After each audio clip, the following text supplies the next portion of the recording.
കോഴിക്കോട് താമരശ്ശേരിയിൽ സ്കൂളിൽ വ്യാജമദ്യവുമായി എത്തിയ 10ാം ക്ലാസ് വിദ്യാർത്ഥി പിടിയിലായിരിക്കുന്നു. സ്കൂളിൽ മദ്യം ഉപയോഗിക്കുന്നു എന്ന രഹസ്യ വിവരത്തിന്റെ അടിസ്ഥാനത്തിലാണ് പരിശോധന നടത്തിയത്. എന്നിട്ടാണ് ചാരായവുമായി കണ്ടെത്തിയത്.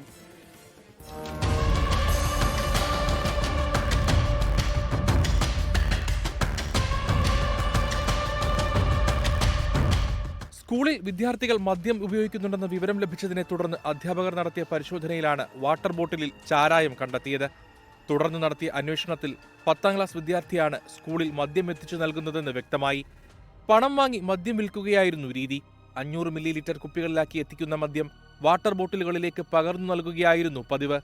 മറ്റൊരു വിദ്യാർത്ഥി നൽകിയ വിവരത്തിന്റെ അടിസ്ഥാനത്തിൽ പോലീസ് നടത്തിയ പരിശോധനയിൽ വിദ്യാർത്ഥിയുടെ വീടിന് സമീപത്ത് നിന്ന് 28 ലിറ്റർ ചാരായം പിടിച്ചെടുത്തു. സംഭവത്തിൽ 2 വിദ്യാർത്ഥികളെ ജുവനൈൽ ജസ്റ്റിസ് ബോർഡിന് മുൻപാകെ ഹാജരാക്കിയ ശേഷം ബോയ്സ് കെയർ ഹോമിലേക്ക് മാറ്റി. കേസിലെ പ്രധാന പ്രതിയായ രണ്ടാനച്ഛൻ ഒളിവിലാണ്. ഇയാൾക്കായി പോലീസ് തിരച്ചിൽ തുടരുകയാണ്. 24 കോഴിക്കോട്.